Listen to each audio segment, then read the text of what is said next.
Wow beautiful.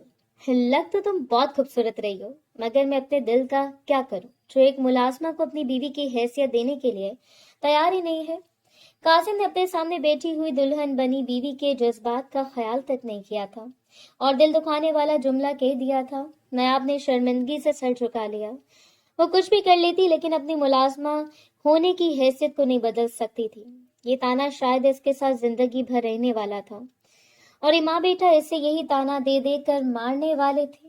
ठीक है, अगर आप हमें अपनी बीवी की हैसियत से कबूल नहीं कर सकते तो आप बेड पर सो जाइए और हम सोफे पर सो जाते हैं। ये कहकर वो बिस्तर से उतर गई। सुर्ख रंग के लहंगे और भारी जेवरात में इसका सरापा सजा हुआ था। वो इस वक्त बहुत खूबसूरत लग रही थी, मगर कहते हैं ना, सुहागन वही जो पिया मन भाए। वो अपने शौहर की मनचाही बीवी नहीं थी। इसके जुमलों ने नयाब का दिल बहुत बुरी तरह से धुका दिया था। अभी वो चंद कदम ही चली थी जब एकदम इसके वजूद को झटका लगा। मुड़कर देखा तो इसकी कलाई काजिम की गिरफ्त में थी। वो बहुत गहरी नजर से इसकी तरफ देख रहा था। एक झटके से इसे घुमाया था, वो इसके सीने से आ लगी, गोद में उठाकर बेड पर बिठाया और इसकी जेवरात उतारने लगा। पिन क्या हुआ, दुपट्टा उतार कर एक तरफ रखा और एकदम इसकी गर्दन पर झुक गया। वो नयाब के बहुत ज्यादा करीब हो गया था, इतना कि इसकी सांसों की महक नयाब की जान लेने लगी थी। इसने खुद पर काबू पाने की बहुत कोशिश की थी, मगर काजिम की मिनमिनानियां बढ़ती जा रही थी। वो इसके मजीद करीब होने लगा जब नयाब ने इसके कंधे पर हाथ रखकर इसे रोक दिया। रुक जाइए प्लीज, मेरी तबीयत खराब है, मेरे करीब मत आइए। इसने बेहद घबराई हुई आवाज में कहा था, मगर काजिम पर इसकी घबराहट का कोई असर नहीं हुआ था। नयाब ने एक बार फिर इसे खुद से परे किया। कहने लगी, मेरे करीब मत आइए, मेरी तबीयत खराब है, ऐसे आपको भी इन्फेक्शन हो जाएगा। काजिम ने चौंक कर इसकी तरफ देखा। इससे कैसे पता था कि तबीयत खराब में करीब आने से इन्फेक्शन हो जाता है? वो तो गांव की पेंडू गवार लड़की थी, मगर फिर इसने ध्यान नहीं दिया था।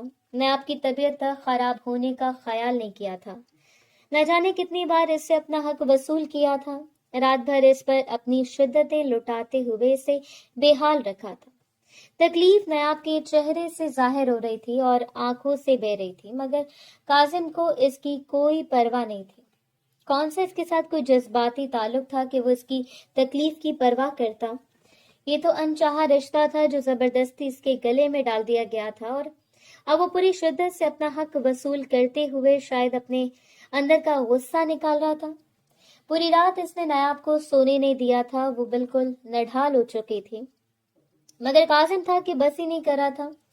नायाब को अपनी किस्मत पर जी भर कर रोना आया था। शादी के हवाले से कितने ख्वाब सजाए थे, मगर सारे चकनाचूर हो गए थे। पूरी रात इसके वजूद को अपनी शिद्दतों से नढाल करने के बाद सुबह फजर के टाइम वो बेड पर औंधे मुंह गिरा था और दुनिया जहां से बेखबरी की नींद सोने लगा था। नायाब भी करवट बदल कर लेट गई थी। आज तो जानबूझकर फजर की नमाज भी कज़ा कर दी थी। इसमें इतनी हिम्मत नहीं थी कि उठकर गुस्ल करती और नमाज अदा कर सकती। पेट के निचले हिस्से में शायद दर्द हो रहा था। बार बार आंखों से बेबसी के आंसू बह रहे थे जिन्हें वो बेदर्दी से साफ कर रही थी। कल सारी सहेलियों ने कितनी तारीफें की थी। तुम इतनी हसीन लग रही हो कि चांद भी देखकर शर्मा जाए। तुम्हारा शौहर तो तुम्हें देखते ही दीवाना हो जाएगा। ऐसे बड़े सरकार ने तुम्हें काजिम बाबा के लिए पसंद नहीं कर लिया। यकीनन तुम्हारा ये हुस्न इनकी नजरों में आ गया होगा। मुख्तलिफ तरह की बातें और शौक जुमले थे जो ये सारी सहेलियां बोल रही थी और वो शर्म से दोहरी होती जा रही थी, मगर इसके बावजूद किसी की बात का भी जवाब नहीं दिया था, क्योंकि वो जवाब देने की पोजीशन में नहीं थी। इसे नहीं पता था कि काजिम से शादी क्यों कर रहा था। वो कैसे एक मुलाजमा से शादी करने के लिए मान गया था। नायाब को तो इसकी तरफ से दी गई तंबी याद थी। वो तंबी किस लिए दी गई थी इससे अब अच्छे तरीके से समझ आ रहा था, मगर अब कुछ नहीं हो सकता था। वो खुद ही अपने पांव पर कुल्हाड़ी मार चुकी थी। इससे शायद बड़े साहब को अपनी जिंदगी के बारे में हर फैसला करने का इख्तियार देकर बहुत गलत किया था। मुख्तलिफ तरह की सोचें थी जिन्होंने नायाब को अपने घेरे में लिया हुआ था। कभी वो अपने माँ बाप को याद करने लगती, कभी बड़े साहब की मेहरबानियों को याद करने लगती और कभी काजिम का रवैया इसके दिल में सुइयां चबोने लगता।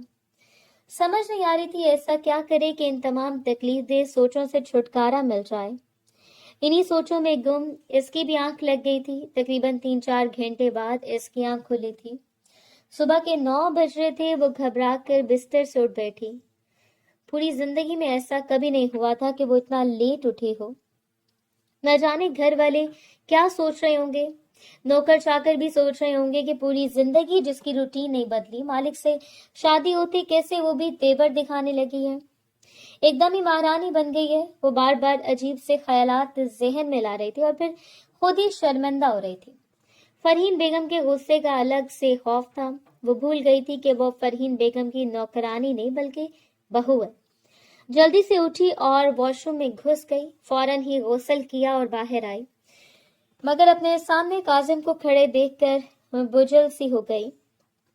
जो लगा था कि पूरी रात जागता रहा होगा तो शायद ये देर तक ही उठे, मगर वो भी उठ चुका था। शायद कमरे में होने वाला शोर शराबा इससे पसंद नहीं आया था। नयाब इस वक्त गुलाबी रंग के कॉटन के सूट में मलबूस थी, जिसके साथ गहरे नीले रंग की चादर थी। सूट पर सफेद और नीले रंग के धागे से कढ़ाई की गई थी, जो बहुत ज्यादा खूबसूरत लग रही थी। सूट में वो बिल्कुल खिलता हुआ फूल लग रही थी। इसका नाजुक सरापा फिटिंग लाइंस में और भी वाज़ेह हो रहा था। काजिम की नजर इसकी गर्दन पर पड़ी तो एकदम इसके लबों पर मुस्कुराहट आ गई। गर्दन पर वाज़ेह शिद्दतों के निशानात थे जो सुर्ख धब्बों की सूरत इख्तियार कर चुके थे। वो बिल्कुल नायाब के करीब आकर खड़ा हो गया। इसने इन्हें छुपा लेना चाहा, फिर एकदम इसकी नजरें इसके बालों पर गईं। ये बाल ही तो इसे बहुत ज्यादा पसंद आए थे। अमेरिका में रहकर वो हर लड़की के सर की तरफ देखा करता था, मगर वहां इसने कभी भी इतने लंबे घने और खूबसूरत बाल नहीं देखे थे। इसने अपने हाथ से नायाब के बालों को इसके चेहरे पर बखेर दिया। नायाब एक लम्हे को अपनी और इसके रिश्ते की हैसियत भूल गई, मगर काजिम को शायद सब याद था। इसने एक बार फिर इसकी कमर में हाथ डालकर एक झटके से इसे अपने करीब किया और कहने लगा, तुम्हारी तो तबीयत खराब थी, फिर ये सुबह ही सुबह गुस्ल क्यों कर लिया? नयाब ने हैरत से इसकी तरफ देखा। तबीयत खराब थी तब भी वो इससे अपना हक वसूल कर चुका था और गुस्ल इस पर फर्ज हो गया था। फिर ये कैसी बातें कर रहा था? अब मुझे गुस्ल तो करना ही था, तबीयत खराब हो तो क्या गुस्ल नहीं करते? इसने झुझकते हुए कहा। साफ तौर पर वो इसे कुछ कह भी नहीं सकती थी। तभी कासिम ने इसे एकदम अपनी बाहों में समेट लिया। वही तो मैं पूछ रहा हूँ, जब तुम कह रही थी कि तुम्हारी तबीयत खराब है तो तुमने ये सब कुछ क्यों किया? यानी कि तुमने मुझसे झूठ बोला था। अब तुम्हें झूठ बोलने की सजा एक बार फिर से दूंगा। नयाब ने भौंकला कर इसकी तरफ देखा। इससे पहले कि वो कोई मज़ाहमत कर पाती, काजिम की बाहों का घेरा इसके गिर्द सख्त हो चुका था। इसने एकदम इसे अपनी गोद में उठाया और बिस्तर की तरफ ले गया, जहां सुबह सुबह हम तुम्हारी शादी नयाब के साथ तय कर रहे हैं। याद रहे कि इस बारे में हम कोई भी एतराज सुनने के हक में नहीं है।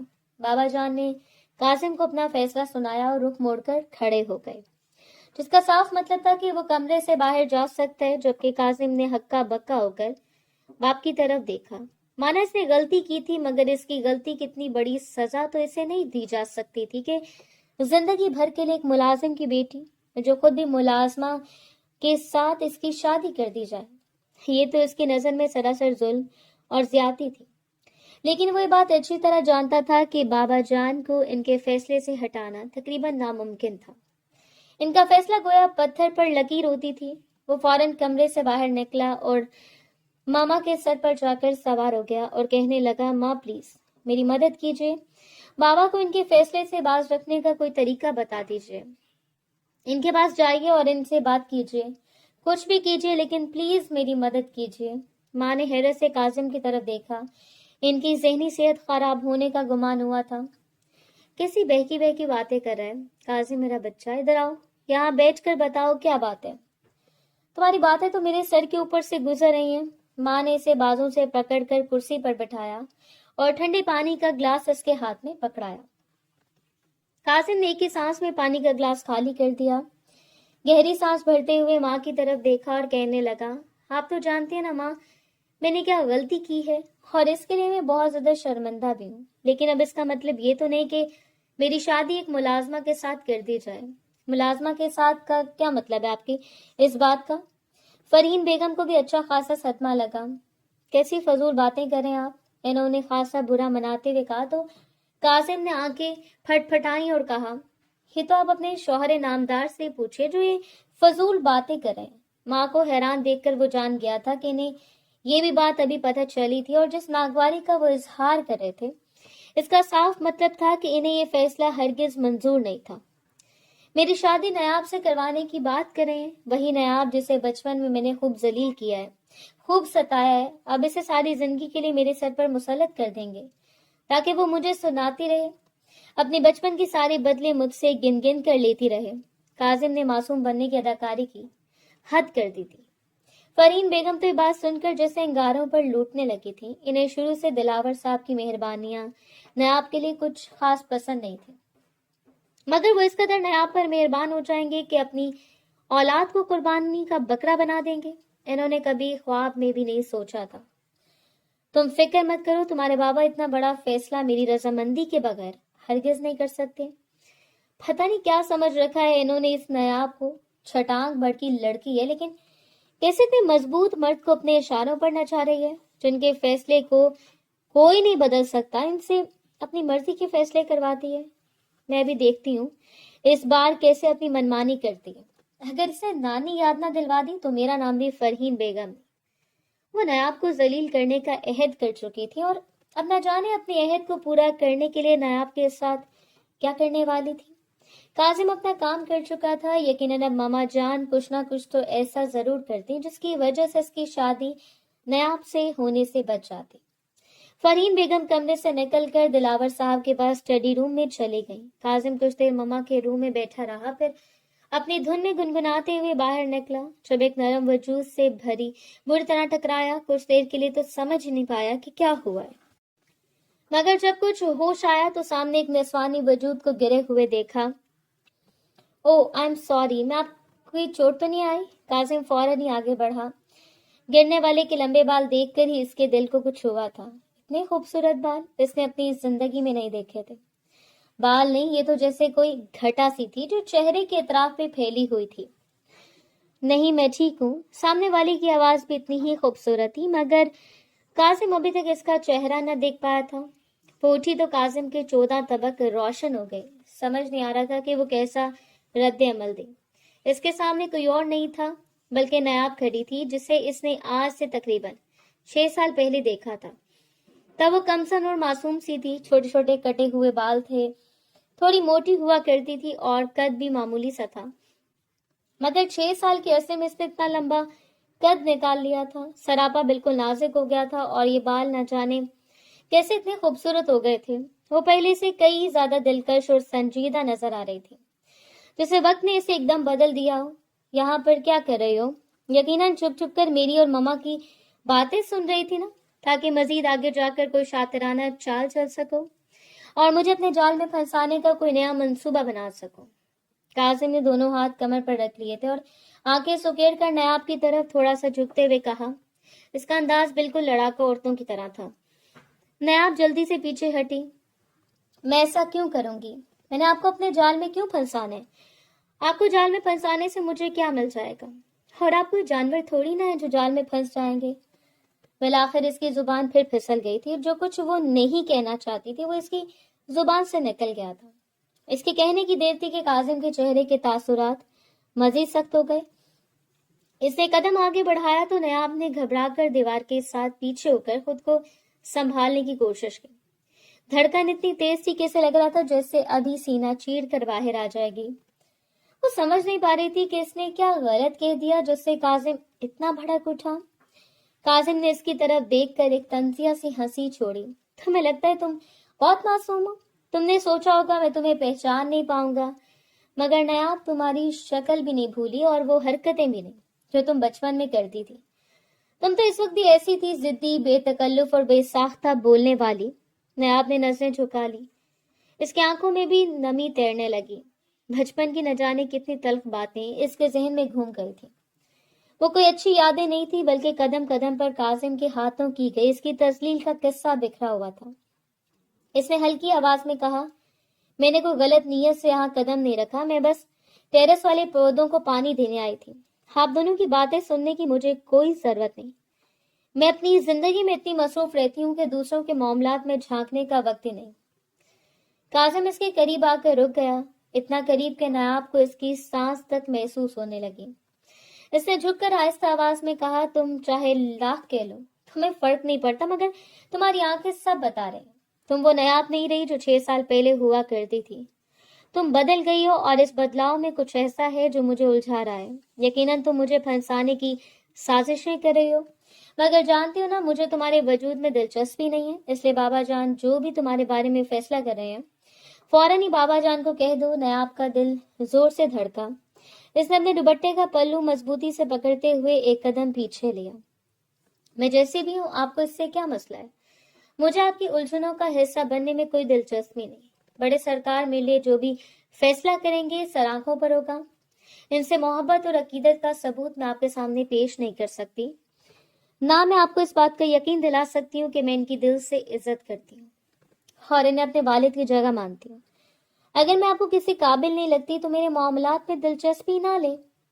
کاظم نے اس کی طرف دیکھا اور ایک لمحے کو خاموش ہو گیا، پھر آہستہ سے بولا، مسئلہ یہی ہے کہ مجھے دلچسپی ہو رہی ہے، اور یہ بات مجھے خود سمجھ نہیں آ رہی بابا کیوں تمہاری ذات میں اتنا زیادہ انوالو ہو رہے ہیں۔ جو بھی ہے، بابا کو یقین دلا کر رہوں گا کہ تمہاری ذات اتنی اہم نہیں ہے کہ اس کے لیے اتنی بڑے فاصلے کیے جائیں۔ نایاب نے سہم کر اس کی طرف دیکھا، اس کے چہرے پر عجیب رنگ آیا اور وہ بغیر کچھ کہے تیزی سے وہاں سے چلی گئی۔ کاظم اسے جاتے ہوئے دیکھتا رہ گیا۔ یہ لڑکی بچپن میں بھی اسے کبھی سمجھ نہیں آئی تھی، اور اب تو سمجھ میں آنے کا سوال ہی پیدا نہیں ہوتا تھا۔ سر پر ہاتھ پھیرتے ہوئے وہ بھی اپنے کمرے میں چلا گیا۔ نایاب اپنے قدم گھسیٹتی ہوئی اپنے کمرے میں آئی۔ دل کی دھڑکن اب تک تیز تھی۔ وہ دروازہ بند کر کے اسی کے ساتھ لگ کر بیٹھ گئی۔ آنکھوں میں نمی تیرنے لگی تھی۔ اسے سمجھ نہیں آ رہی تھی کہ وہ ایسا کیا غلط کر دیتی ہے کہ ہر بار کاظم اس پر برس پڑتا ہے۔ بچپن سے لے کر آج تک اس کے حصے میں صرف الزام ہی آئے تھے۔ کبھی وہ اسے چھیڑتا تھا، کبھی بے عزت کرتا تھا، اور اب تو اس کی نظر میں وہ ایک چالاک قسم کی لڑکی بن چکی تھی جو سازشیں کرتی ہے۔ نایاب نے سانس بھری اور اپنے ہاتھوں کو مضبوطی سے جکڑ لیا۔ دل میں عجیب سا خوف تیزی سے پھیلنے لگا تھا۔ کاظم نے جو کہا وہ اسے مسلسل ستا رہا تھا۔ اس کے ساتھ کیا مسئلہ ہے؟ وہ کیوں کہہ رہا تھا کہ بڑے صاحب تمہاری ذات میں بہت زیادہ انوالو ہو رہے ہیں؟ آخر بڑے صاحب اس کے لیے کیے کا فیصلہ لے تھے جس پر کاظم اعتراض کر رہا تھا۔ اسے ڈر لگنے لگا کہ کہیں اس کی وجہ سے گھر میں کوئی بڑی غلط فہمی نہ پیدا ہو جائے۔ یہی گھر تو اس کا پناہ گاہ تھا۔ جو کچھ بھی تھا، اس کی زندگی کا واحد سہارا یہی لوگ تھے۔ نایاب نے آہستہ سے کھڑکی کا پٹ کھولا۔ ٹھنڈی ہوا اندر آئی، مگر اس کے اندر کی گھٹن کم نہ ہوئی۔ وہ بیڈ کے کنارے بیٹھ گئی۔ سامنے دیوار پر لٹکی ماں باپ کی تصویر کو دیکھ کر دل تھوڑا اور بڑھ آیا۔ اس نے آہستگی سے ہاتھ بڑھا کر فریم کو چھوا۔ اسے یاد آیا کہ اس کے والد نے کہا تھا کہ بڑے صاحب تمہارے سر پر ہاتھ رکھیں گے تو تم کبھی اکیلی نہیں رہو گی، مگر آج اسے لگ رہا تھا کہ اس کا وجود جیسے بوجھ بن چکا ہے۔ لوگ نہ جانے کیا سوچ رہے ہوں گے، خاص طور پر فرحین بیگم۔ ان کی نظروں میں ہمیشہ کے لیے بدگمانی رہی تھی، جیسے وہ صرف مسئلے پیدا کرنے کے لیے بنی ہو۔ اس نے سر جھکا کر اپنے آنسوؤں کو روکنے کی کوشش کی، مگر آنسو ضد پر اتر آئے تھے۔ کئی لمحے وہ اسی طرح بیٹھی رہیں۔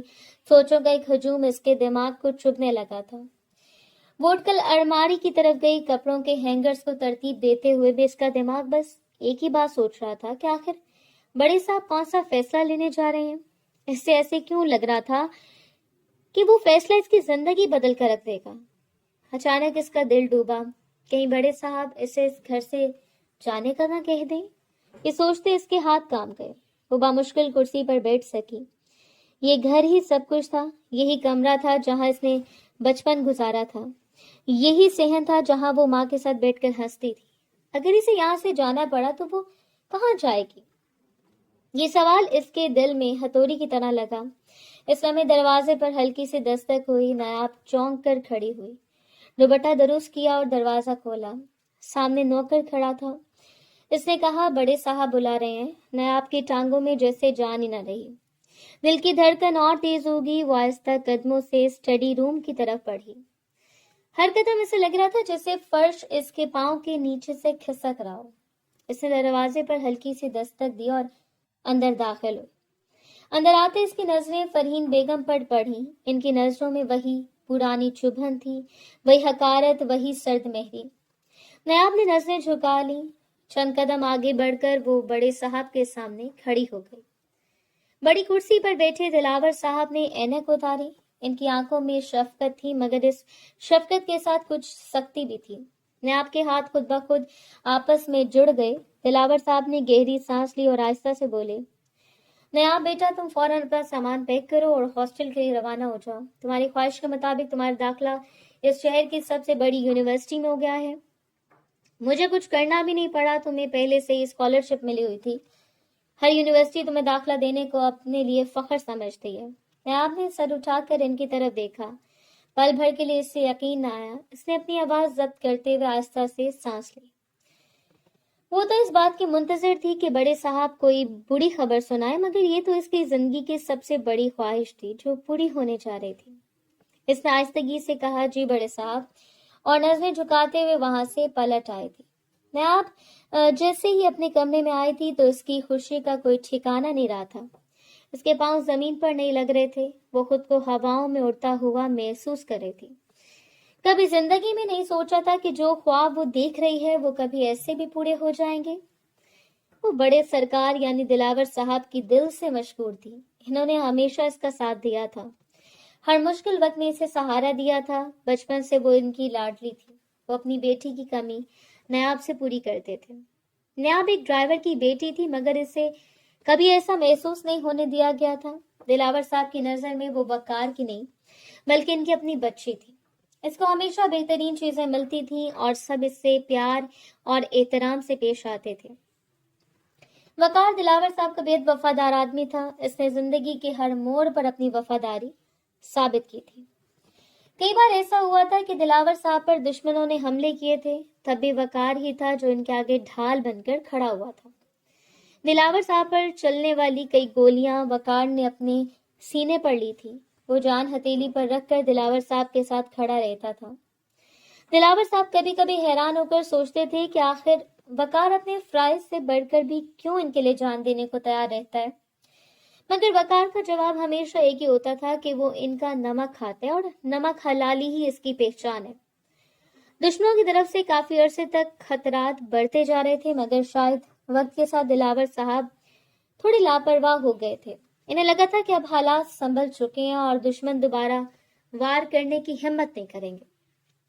ये इनकी सबसे बड़ी गलतफहमी थी।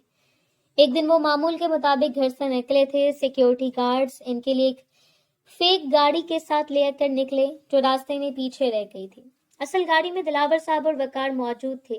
दुश्मनों ने इस लापरवाही का फायदा उठाया और इनकी गाड़ी को घेरे में लेकर फायरिंग कर दी। हर तरफ गोलियां बरसने लगी, धुआं फैलने लगा, मगर हमेशा की तरह इस बार भी वकार ही आगे बढ़ा था। वकार ने अपने सीने को ढाल बनाकर दिलावर साहब को बचाया था। दुश्मनों की चलाई हुई हर गोली इसके जिस्म में पेवस्त हो रही थी। इसके कदम लड़खड़ा रहे थे, मगर वो दिलावर साहब के सामने से हटने को तैयार नहीं था। इसने अपनी आखिरी सांस तक इनकी हिफाजत की। इतने में सिक्योरिटी गार्ड मौके पर पहुंच गए और उन्होंने दुश्मनों का मुकाबला करके दिलावर साहब को वहां से निकाल लिया। दुश्मन मारे गए, मगर दिलावर साहब का एक ऐसा नुकसान हो चुका था जिसकी तलाफी कभी नहीं हो सकती थी। वकार जमीन पर गिरा हुआ था। इसका जिस्म लहू से भीगा हुआ था। इसने मुश्किल से अपनी आंखें खोली। दिलावर साहब इसके करीब घुटनों के बल बैठे थे। वकार ने मरते हुए हाथ जोड़कर सिर्फ एक दरख्वास्त की थी कि मेरी बेटी का ख्याल रखना और इससे कभी तकलीफ ना पहुंचने देना। और ये अल्फाज कहकर वो हमेशा के लिए खामोश हो गया था। दिलावर साहब पर जैसे कयामत टूट पड़ी थी। वकार इनके सामने दम तोड़ चुका था। वो शख्स जो हमेशा इनके आगे सीसा पिलाई दीवार बनकर खड़ा रहा था, आज इसकी आंखों के सामने जिंदगी की बाजी हार गया। दिलावर साहब जब्त न कर सके। वो फूट फूट कर रो पड़े थे। इनकी चीखें सुनकर सिक्योरिटी गार्ड भी लड़ उठे थे। वो वकार की मैयत के साथ घर आए थे। पूरे इलाके में कहराम मच गया था। वकार के जनाजे में बेशुमार लोग आए थे। हर कोई इसकी वफादारी और बहादुरी की मिसालें दे रहा था। इसे सपुर्दे खाक करके दिलावर साहब घर लौटे तो इनकी नजर एक कोने पर बैठी नयाब पर पड़ी।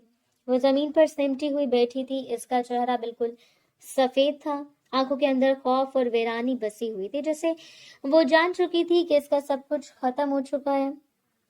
दिलावर साहब का दिल धक से रह गया। वो फौरन इसके पास गए और इसके सर पर हाथ रखा। नयाब ने इनका हाथ थाम लिया। इसकी आंखों से आंसू खामोशी से बह रहे थे। वो लड़ती हुई आवाज में बोली थी कि बड़े सरकार, मेरे अब्बा कहाँ हैं? इन्हें कहाँ छोड़ के आए आप? वो तो हमेशा के लिए आपके साथ होते ना, आप अकेले कैसे आ गए? इसकी आवाज में ऐसा दर्द था कि दिलावर साहब के जब्त के बंधन टूट गए। वो नयाब को गले लगाकर फूट फूट कर रोने लगे। उनके रोने की शिद्दत से हवेली के दरो दीवार तक गूंज उठे थे। सब खादिम परेशान होकर इधर उधर खड़े थे। कभी किसी ने नहीं देखा था कि दिलावर साहब यूं टूट कर बिखर जाएंगे। इन्होंने नयाब को जमीन से उठाया और अंदर ले आए। सबके सामने ऐलान किया कि नयाब आज से इनकी बेटी है। पहले भी वो इसे अपने बच्चों से कम प्यार नहीं करते थे, मगर आज के बाद नयाब इनके लिए दुनिया बन गए थे। इन्होंने इस पर वो सहारा देने का वादा किया जो एक मजबूर बच्ची को चाहिए होता है। नयाब ने भी दिलावर साहब की शफकत और मोहब्बत से कुछ ही अरसे में खुद को संभाल लिया था। इसके दिल में अपने बाप का गम हमेशा रहता, मगर इसे ये तसल्ली भी थी कि वो इस दुनिया में अकेली नहीं है। इसे एक ऐसा सहारा मिला है जो उसके साए की तरह इसके साथ है। अगर बड़े सरकार का इसका हाथ ना थामते तो शायद टूट कर बिखर जाती, मगर अब वो दोबारा जीना सीख रही थी, क्योंकि वो जानती थी कि दिलावर साहब इसका सब कुछ है। इसके बाद दिलावर साहब ने अपना कहा सच कर दिखाया। इन्होंने बाकी नयाब को अपनी बेटी से बढ़कर चाहा था। वो हवेली में अब भी वैसे काम करती थी जैसे अपने बाप की जिंदगी में किया करती थी, मगर एक चीज तब्दील हुई थी कि इसका कॉलेज में दाखिला हो गया था। बड़े साहब खुद इसे दूसरे कॉलेज में दाखिला दिलवाने के लिए लेकर गए थे और फिर अब इसका शहर की सबसे बड़ी यूनिवर्सिटी में दाखिला हो चुका था, जो इसके लिए सिर्फ ख्वाब था। अपने इस ख्वाब का जिक्र वो बड़े साहब के सामने अपनी जुबान पर लाने की जुर्रत नहीं कर सकी थी। ये सोचती थी कि दिलावर सोचेंगे कि नौकर की बेटी को जरा सी अहमियत दी है तो वो भी सर पर सवार होती जा रही है, मगर दिलावर साहब ने खुद ही इसके दिल की बात समझ ली थी और अब वो यूनिवर्सिटी जा रही थी। इस बात से अनजान के पीछे इसकी जिंदगी का फैसला किया जा रहा था जो आगे जाकर इसकी जिंदगी को बिल्कुल तब्दील कर देने वाला था। काजिम अपनी जगह पर बिलबिलाता हुआ फिर रहा था। फरहीन बेगम ने दिलावर साहब से बात करने की कोशिश की थी, मगर इन्होंने फरहीन बेगम की बात सुनने से साफ इनकार कर दिया। इनका कहना था कि वो इस मामले में किसी की नहीं सुनेंगे, जो फैसला कर चुके हैं इस पर हर सूरत अमल करेंगे। असल बात यह थी कि जब काजिम अमेरिका से वापस आया था तो पाकिस्तान में बहुत सी चीजों से नावाकिफ था। 6 साल बाहर रहने की वजह से यहाँ की रवायात, जिम्मेदारियां और खानदान की हुर्मत का एहसास भी धुंधला चुका था। इसके पुराने दोस्त भी खासे बदल चुके थे। इनमें से चंद दोस्त इसे खुशामदीद कहने के बहाने ऐसे क्लब में ले गए थे जहां शरीफ आदमी कदम रखने का तसव्वुर भी नहीं कर सकता। वहां शराब और शबाब दोनों मौजूद थे। काजिम ने जिंदगी में पहले कभी शराब का जायका नहीं चखा था। इसके दोस्तों ने खुद भी नशा किया और धोखे से काजिम को भी पिला दिया। पहली बार की शराब थी, वो खुद पर काबू नहीं रख पाया। हालत बिगड़ गई। होशो हवास से बेपरवाह होकर एक लड़की के साथ इसी होटल के रूम में पहुंच गया। रात के अंधेरे में पुलिस ने छापा मारा और काजिम भी वहीं से बरामद हुआ। खुशकिस्मती ये थी कि दिलावर साहब के पुलिस में ताल्लुकात थे। इनके एक करीबी दोस्त ने इन्हें फौरन इत्तला दी कि काजिम इस वक्त कहाँ है और किस हालत में मौजूद है। दिलावर साहब रात के 1 बजे हवेली से निकले थे। वो कासिम को जेल से छुड़वाकर सख्त गुस्से के साथ घर लाए थे।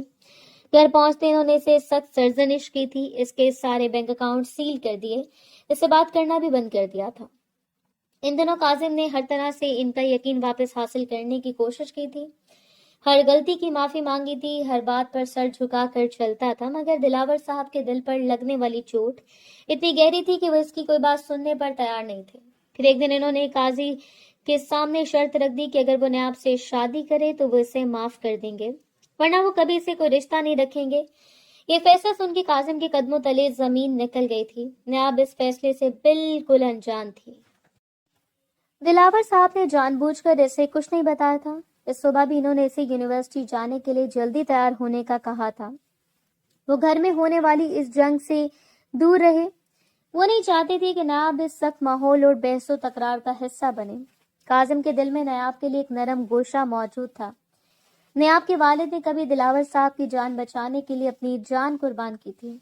इसी एहसान की बोझ ने हमेशा नयाब को खानदान में एक अलग मुकाम दिया। बचपन में जो नयाब इससे बिल्कुल अच्छी नहीं लगती थी, अब वो इससे बुरी लगना बंद हो चुकी थी, मगर कासिम के जहन में ये बात फंसी रहती थी कि वो आखिरकार एक मुलाजमा ही थी।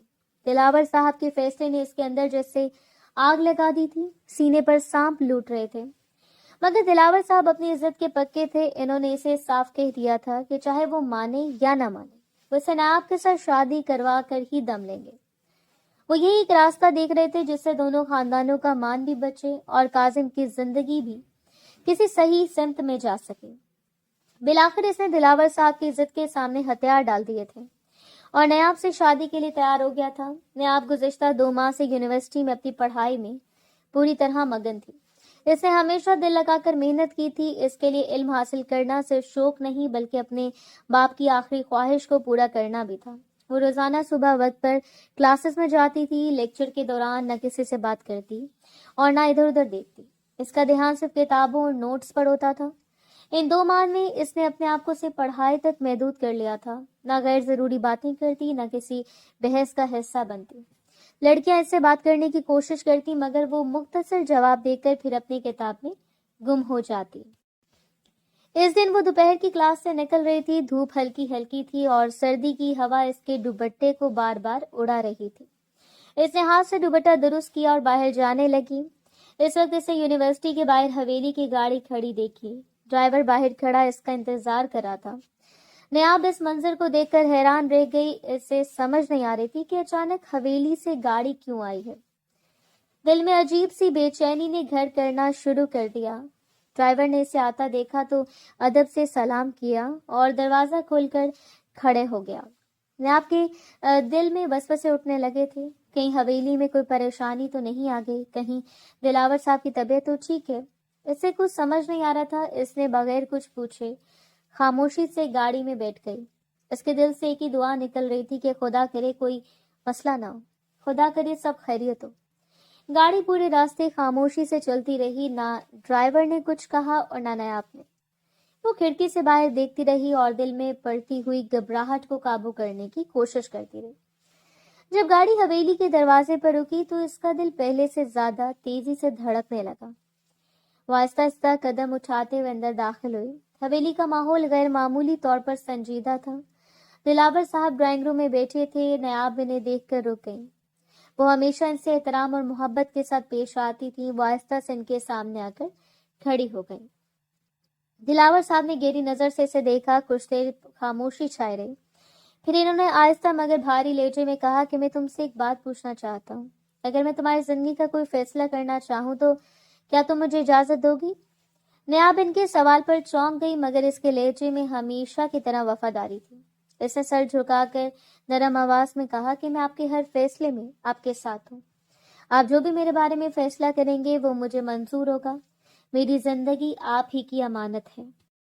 इसके जवाब ने दिलावर साहब के चेहरे पर जैसे कुछ इत्मीनान पैदा किया। वो कुर्सी से उठकर इसके करीब आए। कुछ लम्हे खामोश खड़े रहे। फिर इन्होंने इसे एक ऐसे जुमले से इसके कदमों तले जमीन खींच ली जिसका इसे तस्वुर भी नहीं था। इन्होंने कहा कि मैंने तुम्हारी शादी का फैसला कर लिया है और तुम्हारी शादी काजिम के साथ होगी। नयाब का चेहरा एकदम सफेद पड़ गया। इसके होंठ कपकपाने लगे। वो इस एक बात में फंस गई थी। इसका जहन सुन हो चुका था।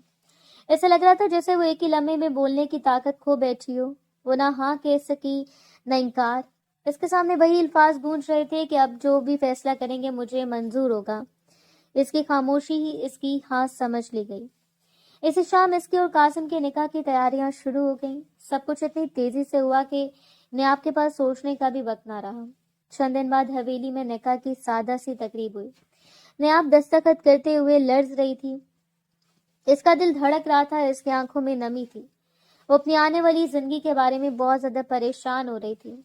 बाप की इज्जत के आगे काजिम शादी के लिए मान तो गया था मगर इसकी शिकस्त खाई हुई अनाज से किसी हाल में सुकून नहीं लेने दे रही थी। शादी की पहली रात इसने तबीयत खराब होने के बावजूद नयाब को नहीं बख्शा था।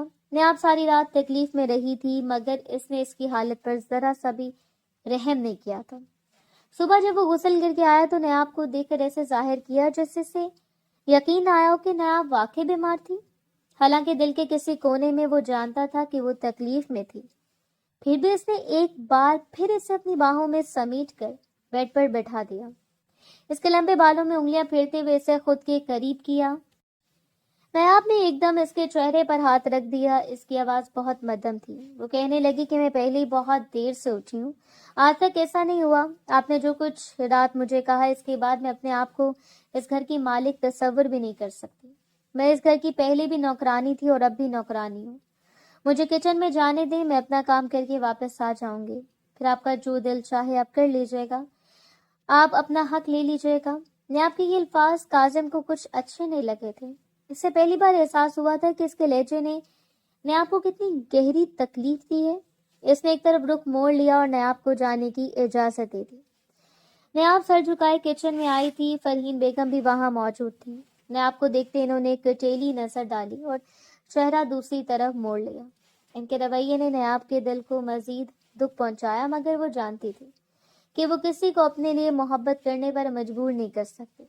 इसके बाद तकरीबन एक हफ्ते तक काजिम हवेली में रहा। नायाब की तबीयत भी बेहतर हो गई थी, मगर काजिम ने कभी इसकी तबीयत का ख्याल नहीं रखा। वो हर रात इसके करीब आता था, जैसे इसके दिल में कभी नरमी पैदा ही न हुई हो। एक हफ्ते बाद सुबह सुबह वो अपना बैग उठाए तैयार खड़ा था। दिलावर साहब और फरहीन बेगम सोफों पर बैठे थे। वो इनसे रुखसत ले रहा था। नायाब को तो इल्म ही नहीं था कि वो कहाँ जा रहा है। फिर एक मुलाजमा ने धीरे से बताया कि वो अमेरिका जा रहा है। 3-4 महीने का काम है, फिर हमेशा के लिए वापस पाकिस्तान आ जाएगा। जाने से पहले वो किचन में आया। नायाब इसे देखकर फौरन एक तरफ हट गई थी, मगर वो सीधा इसके पास आकर खड़ा हो गया। इसने इसका हाथ थामा और इसे अपने करीब किया। इसकी पेशानी पर अपने लब रखकर वहां से चला गया। नायाब इसके पीछे देखती रह गई। इसे कुछ भी कहने का मौका न मिला। इसकी आंखों से आंसू बहने लगे थे। वो दिल से बहुत उदास हो गई थी। इस एक हफ्ते में नायाब ने काजिम के रवैये को बहुत गौर से देखा था। वो जान गई थी कि इसकी शादी क्यों कराई गई थी। ना चाहते हुए भी इसका दिल काजिम की मोहब्बत में बुरी तरह गिरफ्तार हो चुका था। वो खुद को रोकने की कितनी कोशिश करती, मगर इसके दिल ने फैसला कर लिया था कि वो इसी का हो चुका है। 2 महीने उदासी की नजर हो चुके थे। नायाब की तबीयत खराब रहने लगी थी। वो यूनिवर्सिटी गई थी, मगर वहां से भी वापस आ गई थी। पढ़ाई भी नहीं की जाती थी और किसी चीज में दिल भी नहीं लगता था। एक दिन वो नाश्ते की मेज पर बैठी हुई थी कि अचानक इसका दिल खराब हुआ और वो फौरन वॉशरूम की तरफ भागी। फरहीन बेगम भी अपने कमरे से निकल रही थी। नायाब को ऐसे वॉशरूम की तरफ जाते देखकर इनके दिल में खटका हुआ था। फौरन इसके पीछे आई। नायाब सिंक में उल्टियां करते हुए बेहाल हो रही थी। इन्होंने नायाब को कंधों से पकड़ा और सोफे पर लाकर बैठा दिया। मुलाजमा को इसके लिए जूस लाने का कहा और खुद डॉक्टर को फोन करने लगी। इनकी इतनी फिक्र पर नायाब हैरान हुई थी, मगर सर झुकाकर बैठी रही। इससे अच्छा लग रहा था। थोड़ी देर बाद डॉक्टर आई और फरहीन बेगम के शक की तस्दीक हो गई। नायाब माँ बनने वाली थी। खुशी के मारे फरहीन ने फौरन नायाब को गले से लगा लिया।